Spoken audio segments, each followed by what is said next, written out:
My name is James Armour and I'm unemployed. The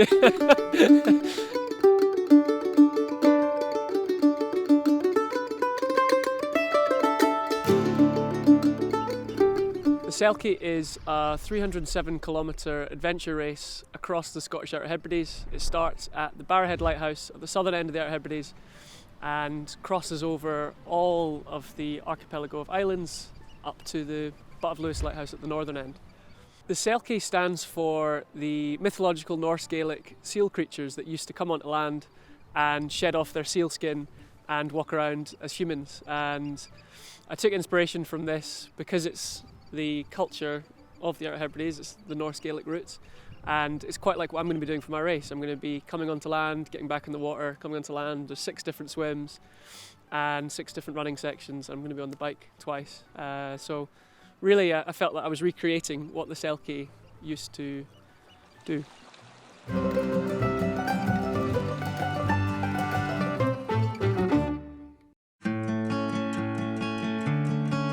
It's been about 18 months since I came up with the idea for the Selkie, and I remember standing in my office in Copenhagen, inviting my colleagues around to look at the map on Google Maps. Danish people, never been to Scotland, don't know what the Outer Hebrides were, and I was describing to them what I was hoping to do.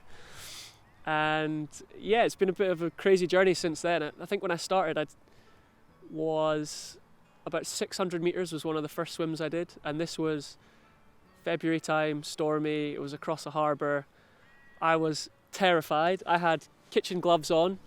I didn't have proper neoprene gloves at the time and elastic bands to keep the water out, so I just had a wetsuit and kitchen gloves on. And I think I had wool socks under my neoprene shoes, so I was just not prepared whatsoever. And I was standing on this pier in Copenhagen. Didn't think I was going to make it, 600 metres, which is probably like, yeah, it's less than 1% of what the actual race is going to be. And since then, it's just been a lot of time in the water. I mean, I moved back to Scotland and been training a lot in Edinburgh, down at Wardie Bay, which is very cold. It's been a degree this January. Quite often battling through floating logs or floating wet wipes or other mysterious brown liquids, and it's also the place where the sewage overflows. But it's just been a lot of consistency and a lot of getting in the water when I don't want to get in the water, and just trying to train my mind as much as my body. You know, putting on a wetsuit before going to work at 6 a.m. when it's snowing outside and it's a degree in the water. Even if I'm only out for 45 minutes, that whole experience has just really given me a lot of strength, and I'm hoping that I can carry that through now that the waters are 14 degrees and hopefully the sun's going to be out. But it's been a heck of a journey. It's been a very long process.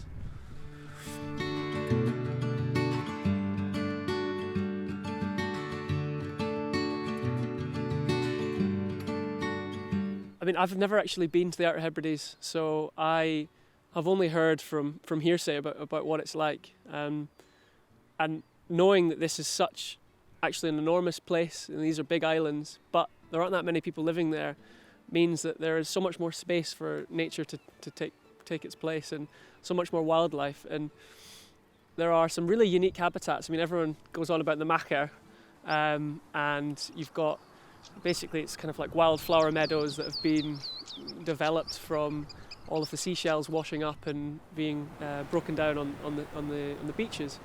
But I've never been there and I've never seen it, so I can't really feel it until I've gone.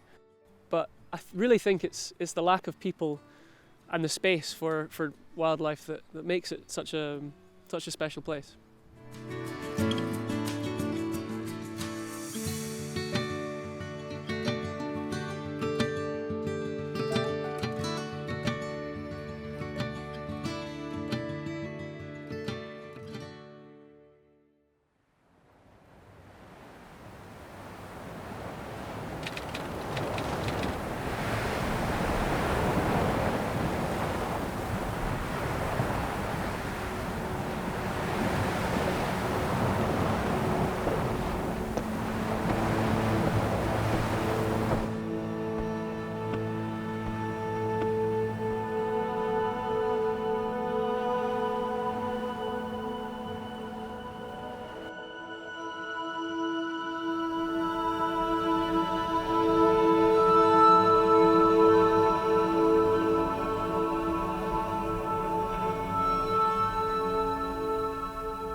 we are, down on Mingaloo Beach.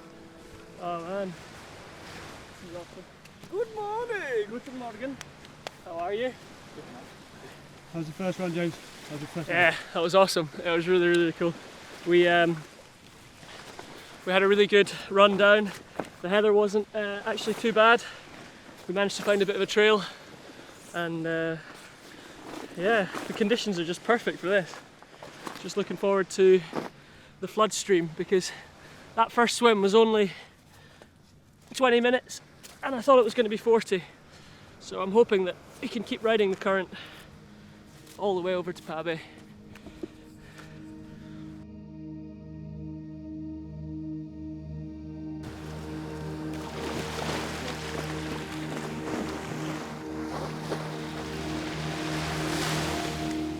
As I embarked on my first long swim, I could feel the presence of the Selkie in the water around.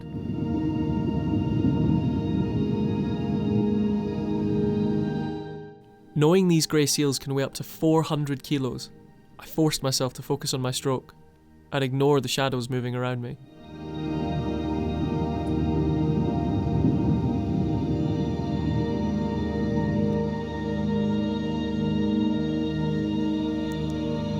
As I left the bay, one bold seal came within inches of me, inspecting the strange gangly creature with a furry face that suddenly appeared in his waters.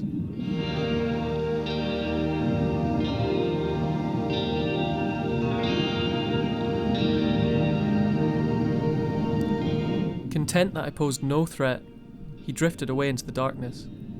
The encounter, though intimidating, felt apt. These creatures gave rise to the legendary Selkie of Celtic mythology, the creatures that inspired this race. However, they aren't the only animals to inhabit these waters.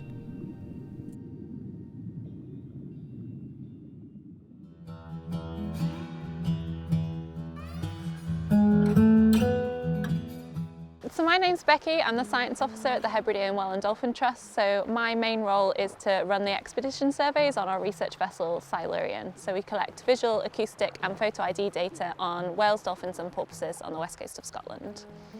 The Hebrides is one of the best places in the world really for cetaceans. So there's been 24 species of cetaceans, so that's whales, dolphins and porpoise sighted here, which is over a quarter of the whole of the world's species. And that's because there's so many different habitats for them to have here. So we've got really coastal species, so ones that spend their whole life around the shore, so bottlenose dolphins and harbour porpoise. But we also get bigger species that use the Hebrides almost like a migration highway, so come just west of the Outer Hebrides, so the bigger animals like humpback whales, and because there's so many different habitats under the water and upwellings and things, it brings all the food here as well. So you've got food, you've got loads of different habitats, and yeah, that's why they're all here.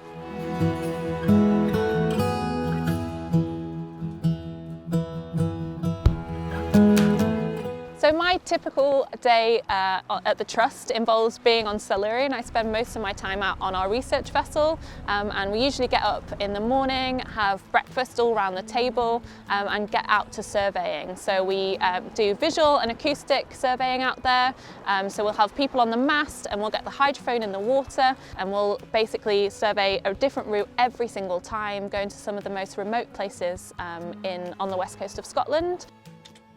So whales, dolphins and porpoises are really important for healthy oceans and for any ecosystem that they exist in. So as top predators, they're known as umbrella species. So if they're healthy, it means that their prey is healthy and their prey's prey is healthy. So it's a really good indication that you've got healthy seas if whales and porpoises are doing well.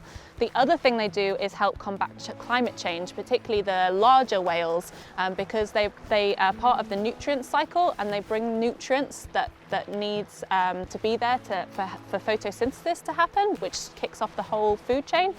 So they cycle that in the ocean through the way they mix water, but also because they eat at depth and then come up to the surface. That helps to cycle that nutrients. So really, really important in every ecosystem that they exist in.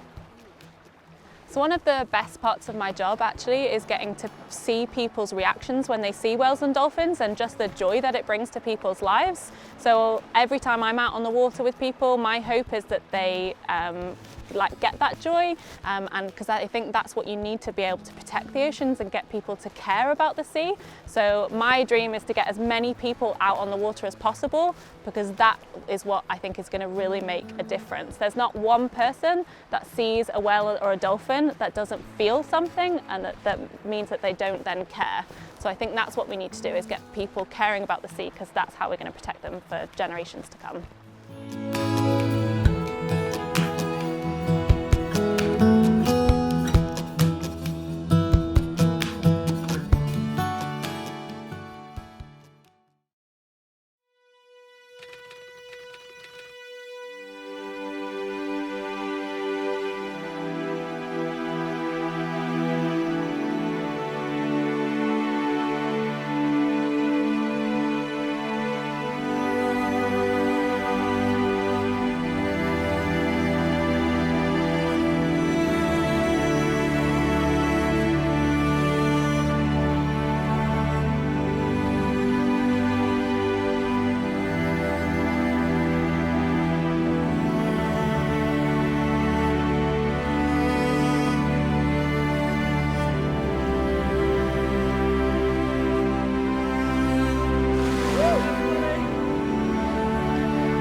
I really just don't know how the animals can do it out here. I really just don't know how they can just hug the sea cliffs and live in amongst the bays and chuck themselves out on the rocks, you know, the seabirds and the seals, and it's just so harsh, it's so cold, it is absolutely freezing.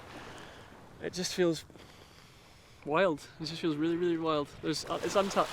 There's no crap on the beaches, there's no signs of humans, there's, you know, ruined settlements from years and years ago, but it's just stone rocks, really. It's a magical place.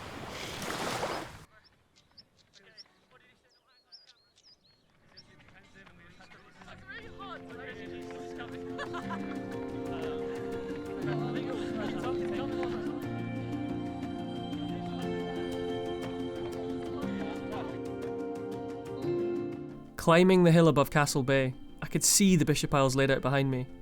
They only signified that I'd completed about a tenth of the race, but it still felt momentous. The stoic Macker landscape kept my spirits high as I ran down to my next swim. Woo!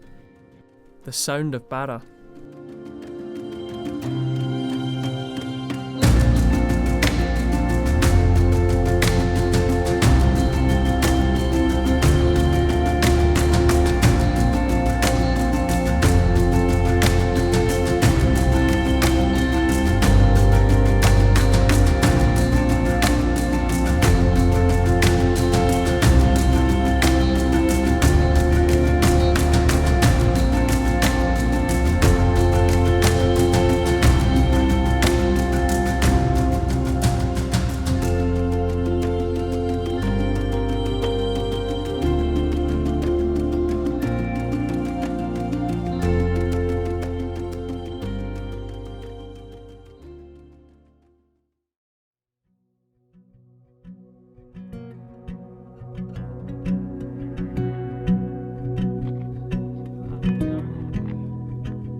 Having the Hebridean Whale and Dolphin Trust team turn up on the Silurian to support me for the Barra crossing was a welcome boost, as was being accompanied by Colin McLeod for the swim. His profound understanding and love for the Outer Hebrides was infectious, and helped to distract me from the strong current pushing me off course.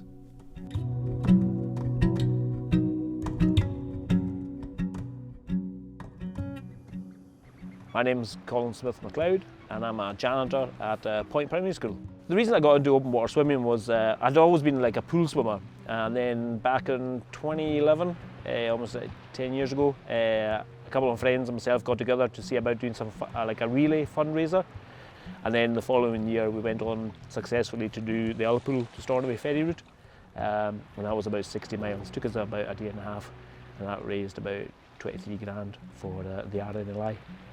On that Liverpool to Stornoway one, we're all keen to get our first swim done. It was like swimming along, doing front crawl, looking down, and there was a seal on its back, like looking up. So as I was swimming along looking down, the seal was on his back, eyeballing me. And this went on for about 5-10 minutes. And I was like, this is so bizarre, like, you know. I don't know what the seal thought, like, I was looking up at me, who is this guy?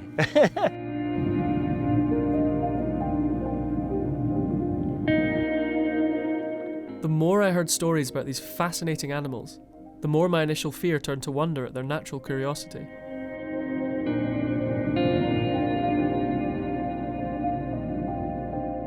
These seals are perfectly adapted for this environment, something Colin knows is essential for survival.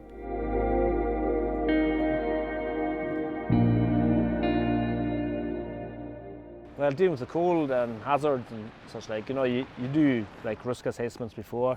With cold, I eat more chips, you know, more takeaways. As my mum says, blubber helps, you know.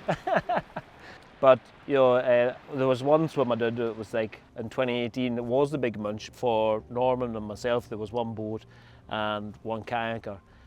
Nothing wrong with the support, but there just wasn't enough, you know, for, you know, to go between two people. So about 15 hours in, Norman was lagging a bit behind me, and I was like needing some food, and the yacht went to get the kayaker over to me, but the kayaker couldn't see me, and the boat, you know, like they all headed on shore, and so I was left on my own for about 4 or 5 hours in the dark.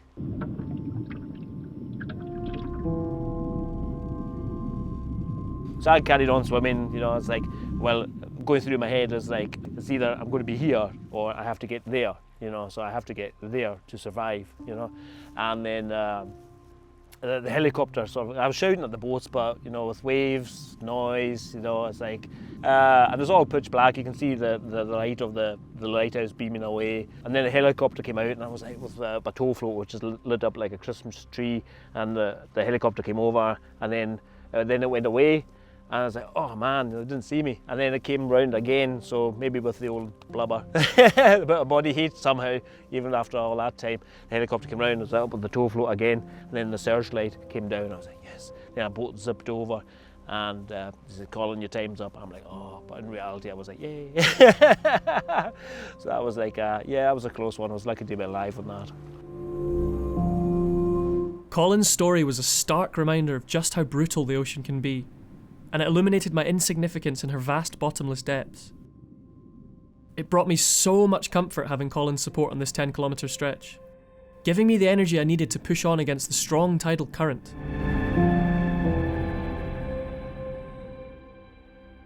Being an islander, especially from Outer Hebrides, means everything to me. You know, they're so picturesque, even in the harsh weather.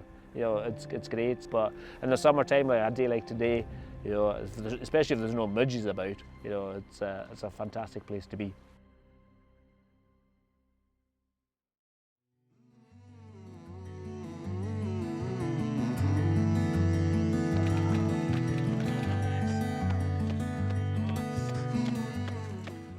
Where's Colin?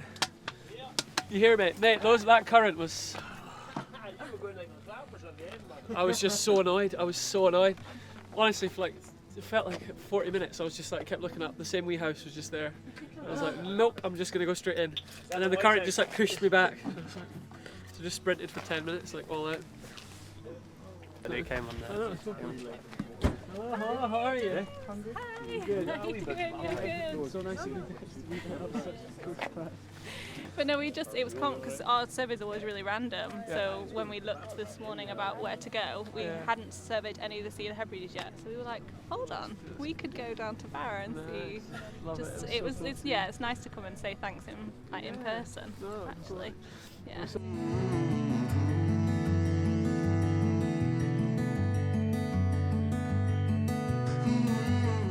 As I embarked on the 100-kilometre cycle through the night, the hypnotic rhythm of pedalling allowed my mind to drift to the unique wildlife that calls this drowned landscape home.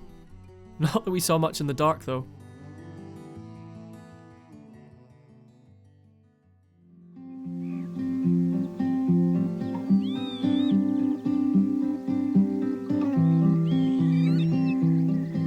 My name is Claire Bird and I work for the RSPB out here. I am warden for South Uist and Barra. Been out in the Uists for 3 years now. Came here for holidays for 6 or 7 years before that, and it got to the point that every time we had time off work, every time we had a long weekend, we would like, how can we get out there? Can we run away to US? I think the best things about being out here are the place is amazing. You've got hills and things relatively close. You've got huge amounts of beach to go and visit. It's a very natural place still. I mean, much though it's crofted and it's managed, it still appears to be very natural. And the people are really friendly, everybody's really helpful, everybody's really nice. You know, you'll notice as you drive along the roads, everybody waves. And it's just the done thing that everybody waves at every car as they go around. It's lovely. It's almost quite a nurturing place. Everybody's so helpful, and you know, if you've got a problem or if you've got something you want to sort out, then people will help. Since I started, I've been learning an awful lot about birds. I've worked in the countryside for the last 30 odd years, but my world has always been quite general nature, and now it's a lot more bird centric, so I've been learning a lot about birds. A lot of my time over the last few weeks has been doing corncrake surveys, which happen between midnight and 3 o'clock in the morning, because that's when the males return to their specific territories and stand and call, shouting in the ladies. So we've been doing a lot of that and trying to plot them on maps and keep an idea of population. The Hebrides are really important for corncrakes. They're sort of one of the last strongholds. Outer Hebrides and Inner Hebrides and the west coast of Scotland, they are realistically the sort of best places left for corncrakes. And a lot of it's down to the management, the land management and the crofting and farming practices out here. It's the intensification for farming that really doesn't help the corncrakes. They like a bit of long grass, and if fields and things are getting cut from the outside in, then the corncrakes get left in that little bit in the middle and they hide, they don't run away. So if you're then mowing that last little bit that's left in the middle, then chances are that there are corncrakes left in it. So we request and we actually work with crofters out here and give some incentive payments and things for them to farm in a more corncrake friendly fashion, because you know, over the years everybody's been pushed to intensify and, you know, bigger, better, faster, more. And it is, you know, we need more, we need to feed the population, but out here we also need to maintain corncrake populations, otherwise there'll be none of these birds left.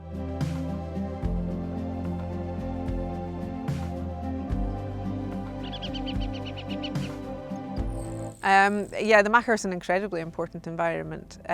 It's quite a small percentage of environment, certainly in world terms. The Machair is made up of shell sand, so it's not geological sand, it's not broken down bits of stone like most other sand is, it's actually broken down bits of shell, so it's really high in sort of calcium and high in lime and things like that. And as it blows up off the shore and catches on the Machair, it kind of raises the Machair land as well and puts, you know, good minerals and things down into the Machair. And also the years of having been fed with seaweed collected from the sea, from the shores, when it gets washed up, mainly over the winter, but even at this time of year, if there are storms and things out to sea, you'll notice a lot of the beaches have got seaweed deposits on them at this time of year. And the farmers will collect that, leave it, crofters will collect that and leave it sitting on the shore, get some of the salt rained off it, and then they'll spread it out onto the Machair. And that helps to put organic matter down into the soil, but also helps to, it's almost like creates a bit of sort of stickiness, so that it helps to keep the sand where it is as well.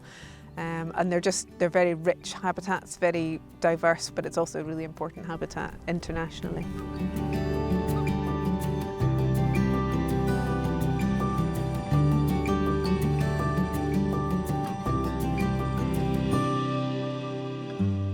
I think nature plays a really important role in my life. I've never been that far away from nature.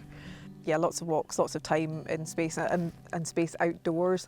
And I don't know, I've never had to try and survive without it. It'd be interesting to see what happened to me if I did, because it's always just been there.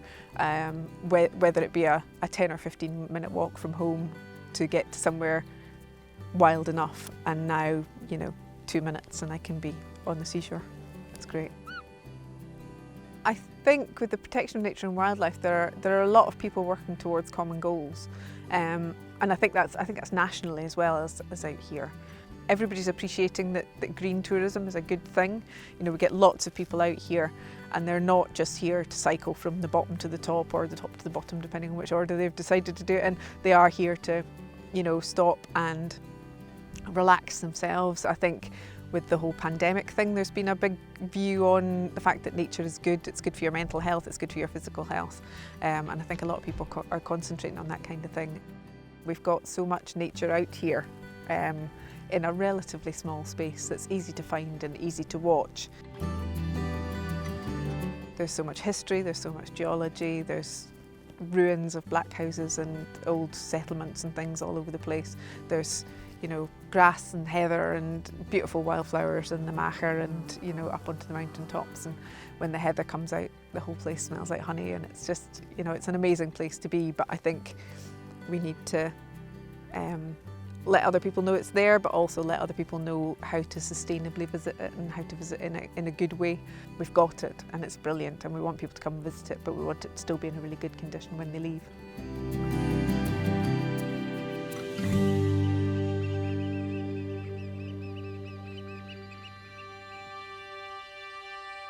Unfortunately, I was one of those people who was cycling from the bottom to the top of Uist.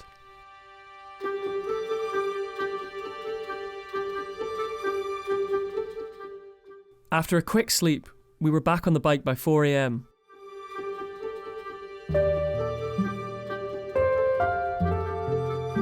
The light of dawn glinted through the distant mountains of Harris as I cycled towards my biggest test yet.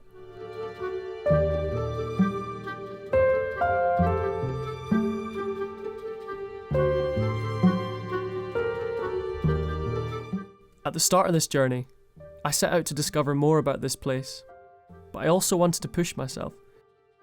I wanted to test my physical and mental limits to see what I was actually capable of.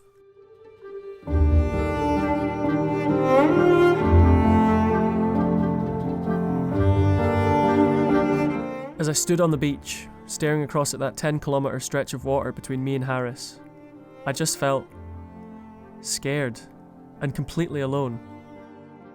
I was exhausted, but as always, the sea remained agnostic to the plight of those foolish or brave enough to enter it. I started to wonder which category I really fell into.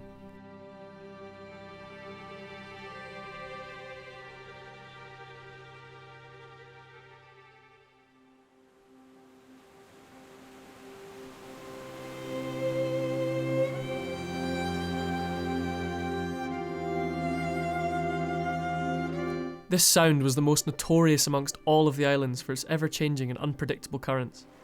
As swell builds over 3,000 kilometres of open ocean, it's funneled through this 10-kilometre stretch of reefs and skerries. My bones were brittle with the cold, and I was struggling to keep myself warm, let alone move through this tidal maze. The decision to land and run over one of the small islands blocking my way was forced upon me.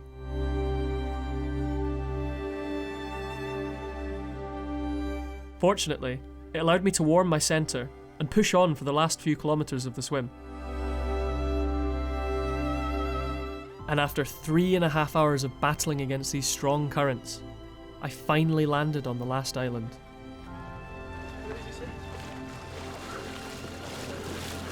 We're not over! It's not over! Yeah. That was the final swim. That was pretty damn tough. But I'm now here. No comment. Here's a coat. Oh, you're so amazing! How are you doing? Great! I can't believe you've made this? it! I know, neither do I. Phenomenal! I didn't think I was going to. Yeah. Coffee, sir? Nice to see you. Brilliant! Everyone had a nice morning? Shivering away, man.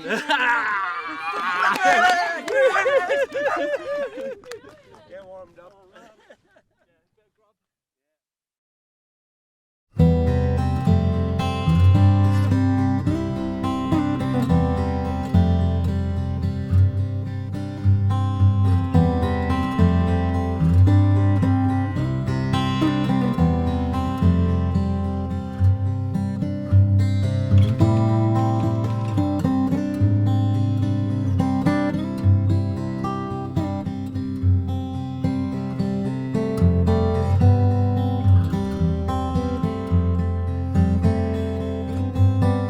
Back on the bike, pedalling through the mountains of Harris, every fresh ascent burned through my legs.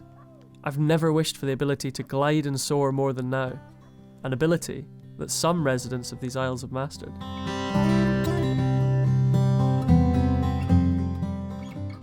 So I'm Robin Reid and I'm the RSPB Conservation Officer for the Western Isles, and I also do a lot of work in a voluntary capacity on birds of prey. So we've actually, on the Outer Hebrides, we've pretty much got the highest densities of golden eagles anywhere in Europe, well, possibly anywhere in the world. It's one of the highest densities recorded, and that's basically the Outer Hebrides and the island Mull, and some of the islands like Jura have got these really high densities, and pretty much every glen has got a pair of golden eagles in it. We've got all this open landscape that's relatively undisturbed, and a lot of these birds, they're looking for, secluded nest sites where they're free from disturbance, and with large areas of habitat. You know, the golden eagles, they have a big territory, they need a big area to hunt over. But out here, foxes are absent, quite a lot of other mammalian predators are absent, which means that avian predators have everything to themselves. So that's one of the other reasons they reach a high density here. Also, you know, we don't have certainly not a recent history of persecution or not intensive persecution, which there still is a problem with on the mainland in some areas, particularly in areas managed intensively for grouse.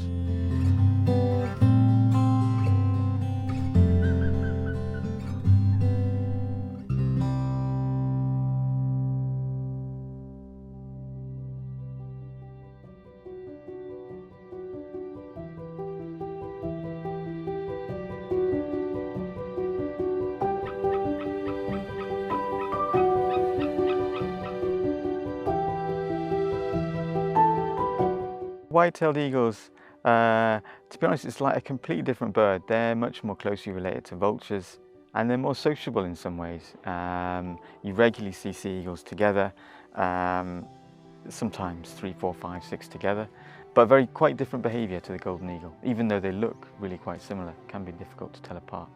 There has been a bit of controversy about the sea eagle reintroduction into Scotland. But you know, they're well established now. They've been here since the mid-70s. That was when the reintroduction started on the Isle of Rum. And hopefully people are starting to accept them as a native species, which is what they are. You know, they were only absent because we drove them to extinction, and now we've brought them back, and hopefully people can accept them as being, you know, part of the ecosystem.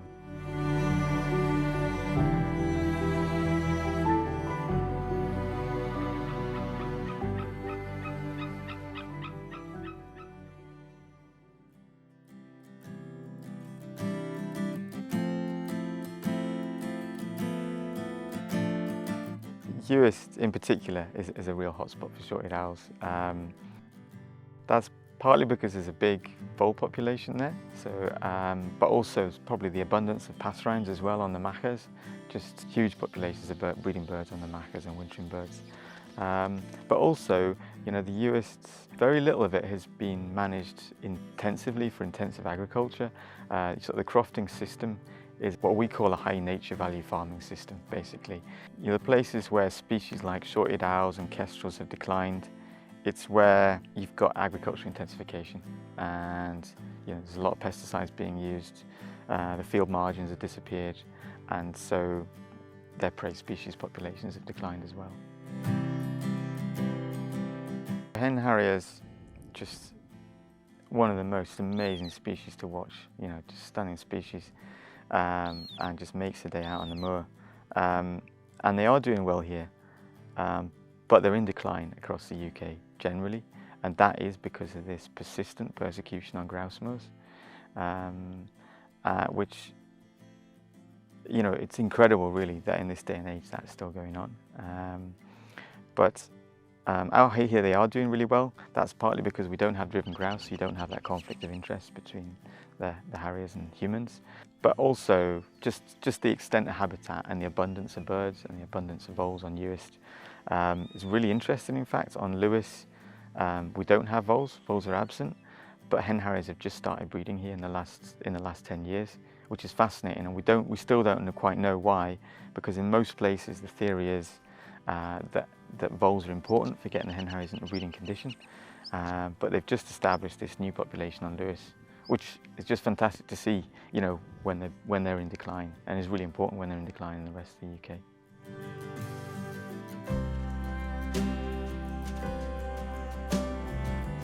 Nature, to me, it like provides such an intrinsic and important thing. Nature doesn't really have a voice of its own. We've got to give it its voice.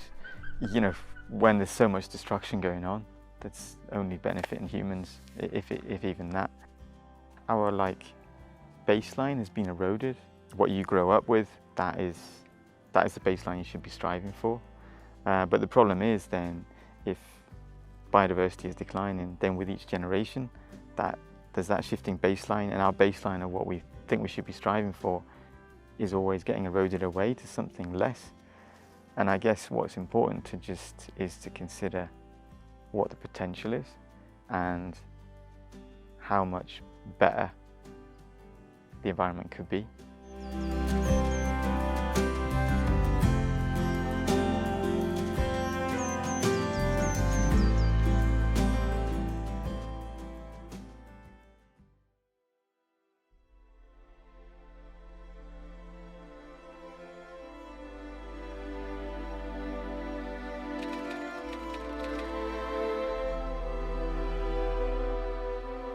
As I started the 60-kilometre home straight, I was shattered. Legs cramping, feet aching, my mind wandering to places a mind never should. However, the closer I got to the finish, the more of my friends joined, until there was a huge support group around me. In truth, when you take on and prepare for a challenge like this, it's a burden on your life, but it's also a burden on the life of your friends. Without their support, I wouldn't have made it past the first islands. I'm no Forrest Gump, but garnering my own wee herd of fellow runners for the final stretch really kicked my legs into top gear to finish this journey right and close this chapter in my life.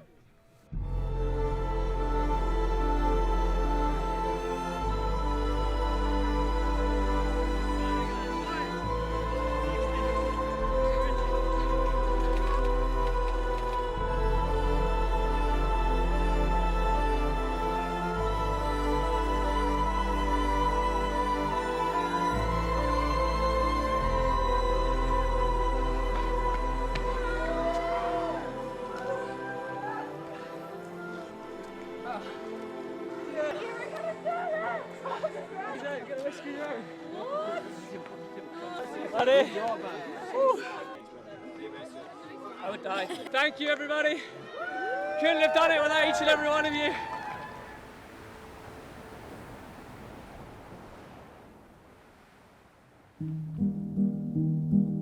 After spending years of working in the city, I felt disconnected from the outdoors and completely unaware of the wildlife around me. The Selkie was my opportunity to rediscover that connection. I'm optimistic about the future for these final strongholds of nature, despite the destruction being inflicted elsewhere. These habitats are finely tuned. For nature to flourish, we must safeguard the flora and fauna that thrive within it.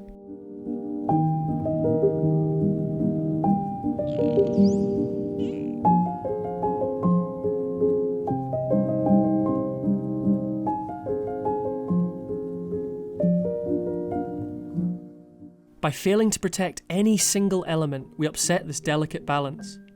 These isles and seas of the Outer Hebrides still have that balance, and I hope we can all strive to keep it that way.